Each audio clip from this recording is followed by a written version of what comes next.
Καλησπέρα σας. Να είμαστε πάλι εδώ για ένα μεγάλο review, γιατί σήμερα θα δείξουμε και θα δούμε όλα τα δεδομένα για ένα νέο προϊόν της Apple που ίσως είναι και το πιο value for money προϊόν που έχει βγάλει αυτή η εταιρεία σε βάθος πολλών χρόνων. Σήμερα μου ήρθε αυτό το πακετάκι από την Amazon και τι έχει μέσα? Έχει το νέο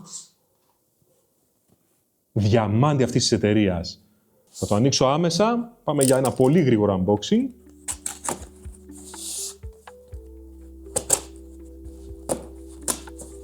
Και μέσα στο πρώτο κουτί έχουμε το δεύτερο κουτί. Τadam! Ο νέος Mac Mini M4 της Apple.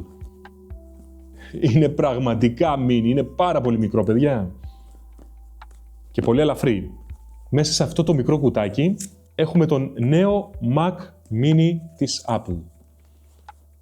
Πριν το ανοίξω με ένα πολύ γρήγορο unboxing, να πω στα γρήγορα ότι αγόρασα το base model, το φθηνότερο μοντέλο που υπάρχει αυτή στην αγορά, με τα base χαρακτηριστικά, τα οποία θα πω αμέσως τώρα. Είναι λοιπόν ο νέος Mac Mini M4 της Apple, η νέα γενιά, φτάσαμε πλέον στην τέταρτη γενιά από τον M1 του 2020 και τι έχει? 10 πυρήνες CPU, 4 performance cores και 6 πλέον efficiency cores. Πολύ καλό αυτό. Αυξήσαμε κατά 2 τους πυρήνες που είχαμε σε σχέση με το M2. Μετά, έχει 10 πυρήνες GPU, έχει Ray Tracing, πολύ καλό και αυτό για παιχνίδια ιδίως, έχει 16 Core Neural Engine και 120 GB ανά-second Memory Bandwidth. Πάμε να το ανοίξουμε πολύ γρήγορα, να κάνουμε ένα γρήγορο unboxing και επανερχόμαστε αμέσως με όλες τις λεπτομέρειες. Φύγαμε! Αυτό είναι το κουτάκι μας, πολύ προσεγμένο όπως πάντα από την Apple και ανοίγει τραβώντας αυτά τα δύο αυτοκόλλητα.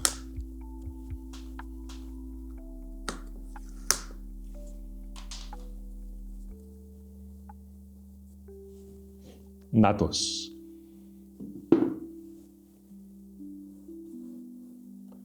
Εδώ έχουμε την κεντρική μονάδα μας, η οποία πραγματικά είναι πάρα πολύ μικρή, πάρα πολύ ελαφριά. Έχει εδώ μέσα υπολογιστή, πραγματικά. Υπάρχει εδώ μέσα ολόκληρος υπολογιστής. Μου φαίνεται απίστευτο.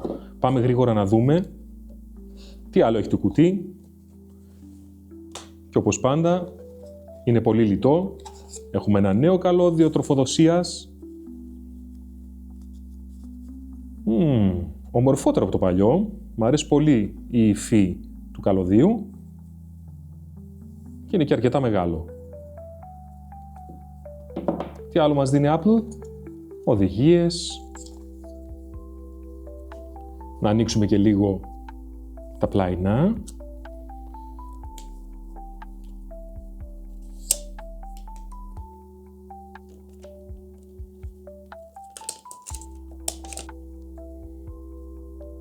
Τι υπέροχη αίσθηση. Και τι βλέπουμε αμέσως? Στο κάτω μέρος, ναι, η Apple τα κατάφερε και έχει βάλει το power button στο κάτω μέρος. Μπορούμε να φτάσουμε με το χέρι από κάτω? Όχι, δεν μπορούμε. Πρέπει λίγο να το σηκώσουμε για να πατήσουμε το πλήκτρο. Να πούμε εδώ επίσης ότι η Apple έχει επανασχεδιάσει το σύστημα ψήξης με νέο ανεμιστηράκι, νέα φιλοσοφία. Από μπροστά μπαίνει ο κρύος αέρας, από το πίσω μέρος βγαίνει ο ζεστός και έτσι κρατάμε σε καλές θερμοκρασίες όλο το σύστημα. Ας δούμε λίγο και τις θύρες που μας δίνει.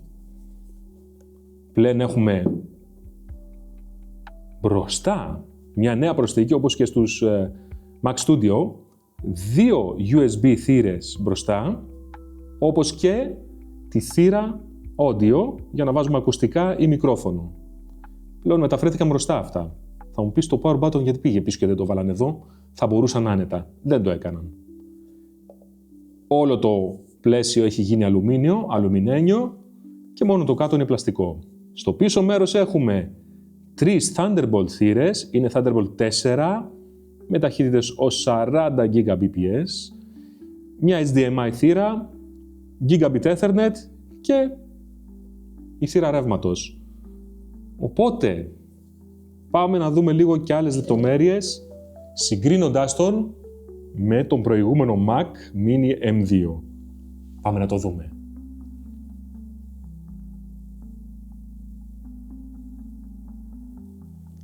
Αυτό λοιπόν το μικρό μα θαυματουργό κουτάκι περιέχει τόση τεχνολογία. Πραγματικά κατάφεραν και έκαναν το Mini πραγματικό Mini. Γιατί οι διαστάσεις του σε σχέση με το προηγούμενο θα δείτε ότι είναι πραγματικά πολύ μικρές. Εδώ έχω τον Mac Mini M2. Κοιτάξτε. Ο M2 εδώ. Αυτό το design υπήρχε από το 2010. Είναι πάρα πολλά τα χρόνια. Αποφάσισε Apple επιτέλους να κάνει μια αλλαγή και ήρθαμε εδώ. Είναι πραγματικά τεράστια διαφορά. Είναι πάρα πολύ μεγάλη. Σε βάρος επίσης είναι αρκετά πιο ελαφρύς.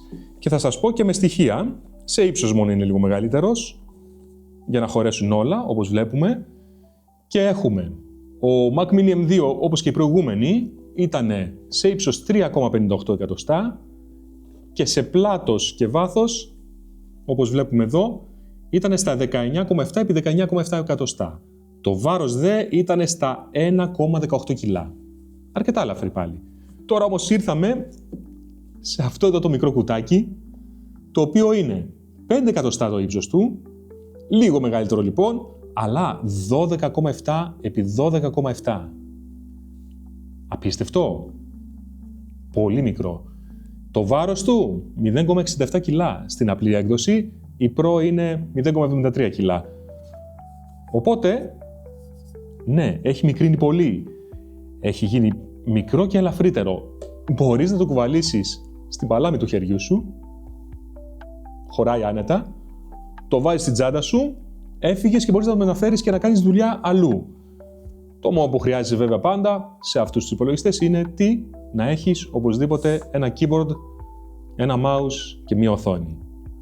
Τα έχω αυτά πρίκα εγώ από προηγούμενους υπολογιστές μου, οπότε δεν χρειάζομαι να πάρω καινούρια. Τα λειτουργώ όλα με Bluetooth και είμαστε μια χαρά. Για να δούμε λίγο τις διαφορές τους τώρα. Ο προηγούμενος, όπως και όλοι οι προηγούμενοι, έχει οριστιστήρες πίσω και είχαμε δύο USB-A, οι οποίες πλέον δεν υπάρχουν, έχουν εγκαταλειφθεί εντελώς στο καινούριο αυτό design. Είχαμε δύο Thunderbolt και είχαμε και μια HDMI θύρα Ethernet και για το Power Cord. Και το Power Button ήταν εδώ. Τώρα πια έχουμε μπροστά δύο USB-C, δεν υπάρχει καμία USB-A. Δεν είναι Thunderbolt αυτές, είναι USB-C. Υπάρχει μπροστά πάλι το Audio Jack, όπως και ένα μικρό λαμπάκι για να βλέπουμε ότι λειτουργεί. Και πίσω έχουμε τρεις Thunderbolt 4 θύρες. Στο Pro είναι 5, Thunderbolt 5. Μια HDMI, πάλι Gigabit Ethernet και το Power Cord μας. Οπότε έχουμε μία θύρα παραπάνω Thunderbolt 4. Και για να δούμε λίγο τις υπόλοιπες διαφορές. Πρώτα απ' όλα, ο νέος είναι ωραίος και έχει 10 πυρήνες όπως είπαμε. Σε σχέση με τους 8 που είχε ο Mac Mini M2, προσθέσαμε άλλους 2 efficiency cores με λίγα λόγια και είμαστε στα 6 από 4 πριν. Η GPU είναι πάλι 10 core όπως βλέπουμε. Αυτό που μπήκε πλέον σαν καινούριο είναι το Ray Tracing που δεν υπήρχε προηγουμένως. Η Neural Engine είναι πάλι 16 core, το ίδιο ακριβώς, με περισσότερα GB ανά second bandwidth, από 100 στα 120.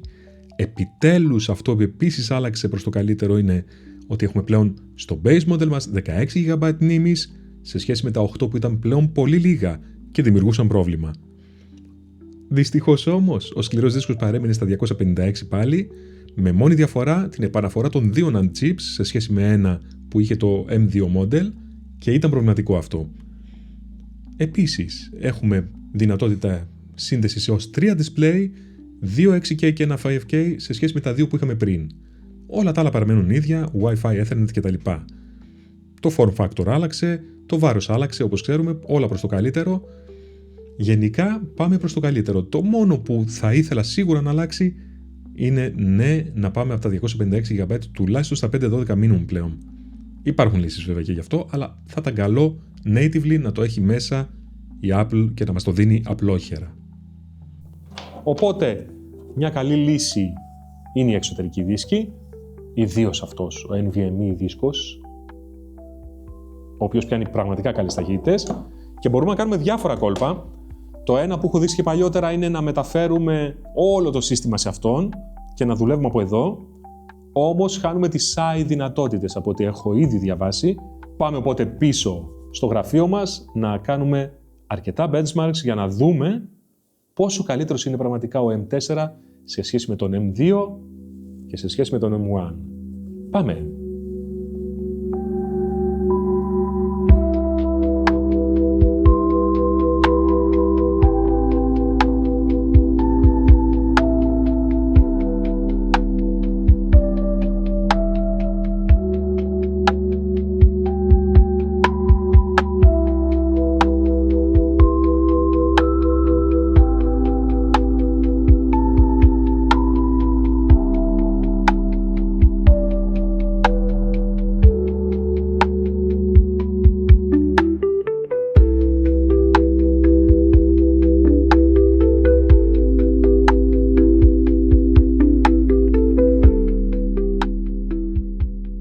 Πίσω στο γραφείο μας, έτοιμοι να προχωρήσουμε σε αρκετά benchmarks και εργασίες που κάνουμε καθημερινά.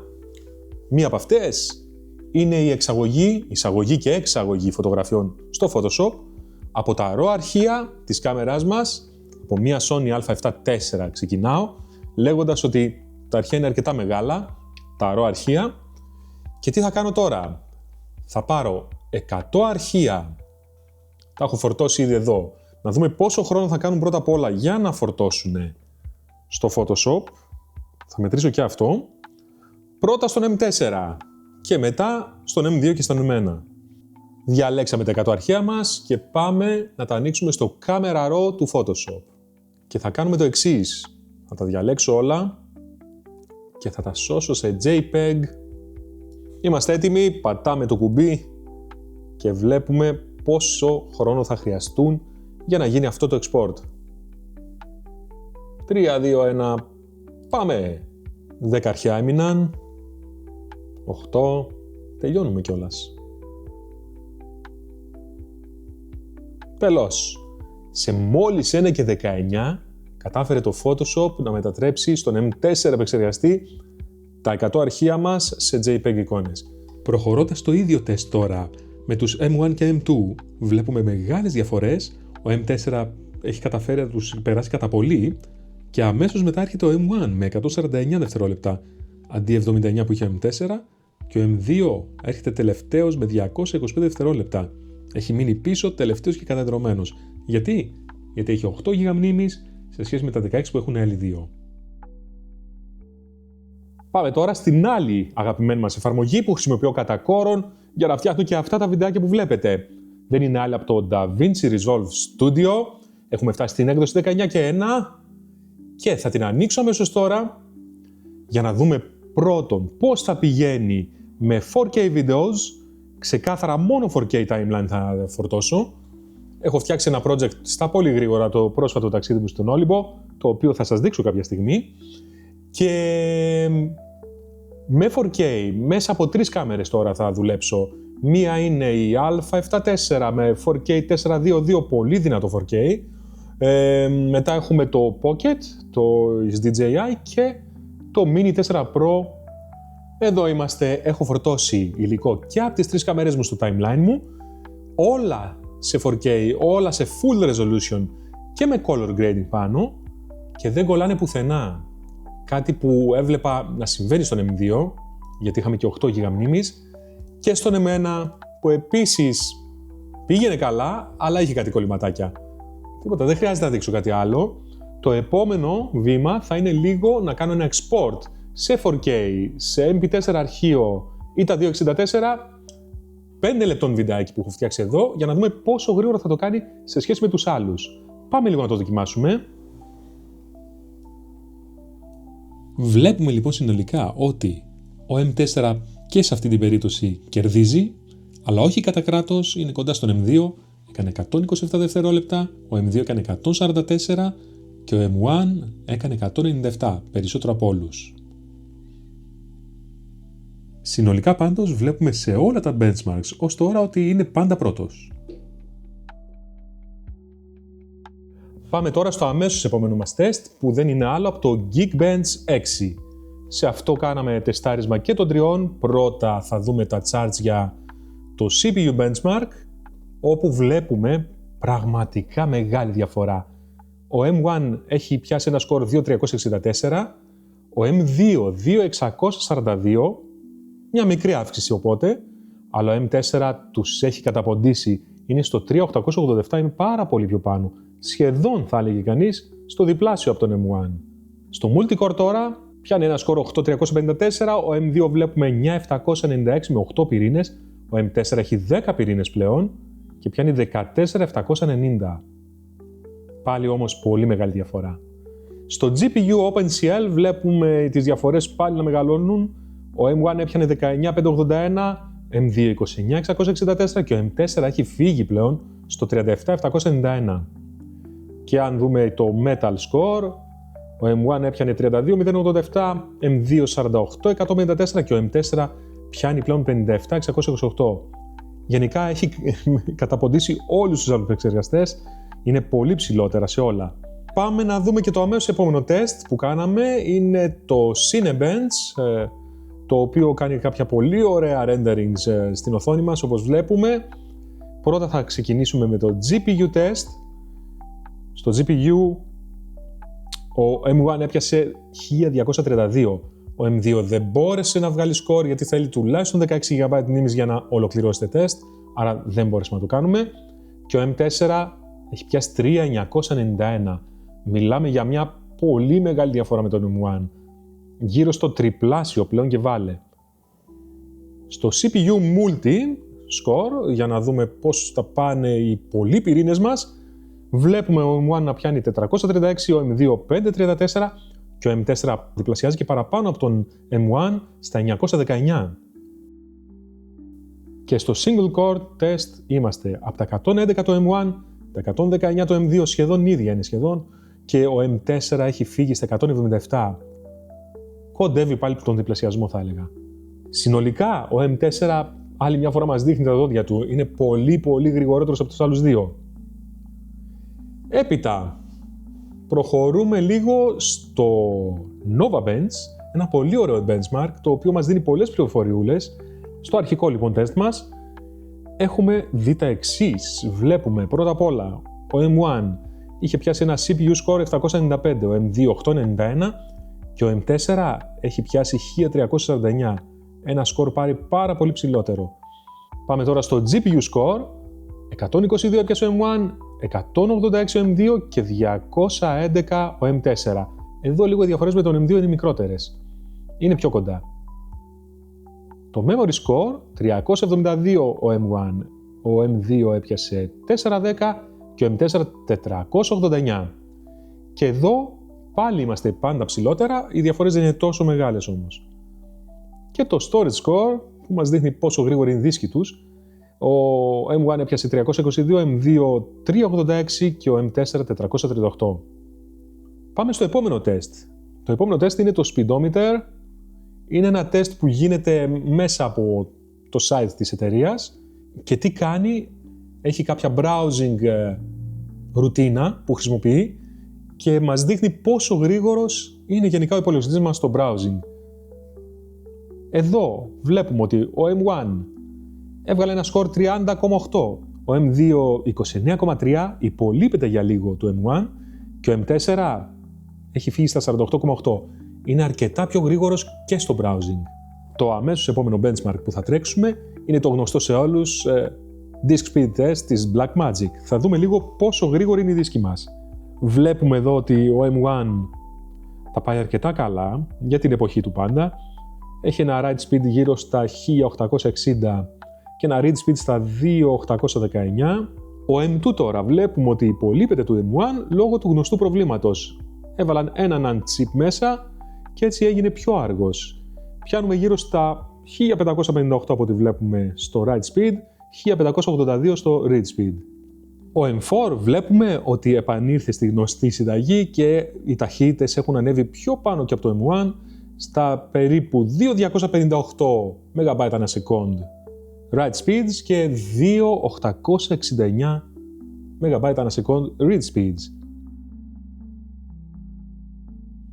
Δοκιμάσαμε επίσης να τρέξουμε και κάποια παιχνίδια έτσι για λίγο, για να δούμε πώς θα πηγαίνει σε αυτά. Όχι πολλά.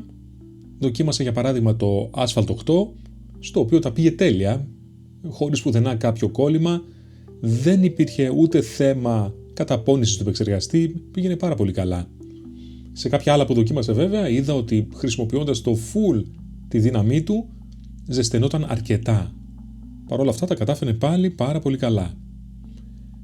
Έτρεξα και το 3D Mark επίσης για να δούμε πώς θα πηγαίνει στα γραφικά γενικά και γενικότερα παρατήρησα ότι περίπου διπλασιάζει τα frames per second σε σχέση με τους προηγούμενους επεξεργαστές, άρα συνολικά η εμπειρία είναι πολύ καλύτερη. Θεωρώ λοιπόν ότι το μόνο που λείπει είναι να έρθουν περισσότεροι τίτλοι για Mac. Μπορεί να τα καταφέρει. Πάμε τώρα λίγο να ακούσουμε και τη διαφορά των ηχείων που έχουν μέσα τους οι δύο Mac Mini. Πραγματικά υπάρχει διαφορά και θα το ακούσουμε τώρα. Ξεκινάμε με τον M2 πρώτα.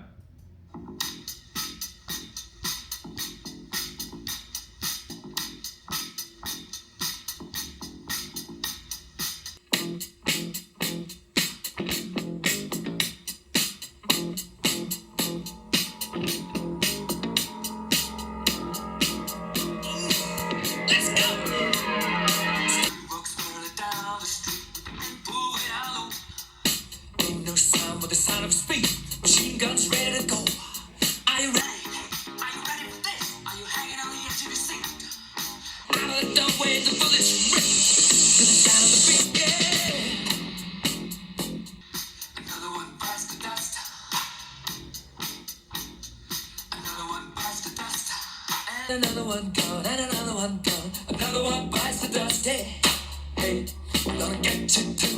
Another one bites the dust.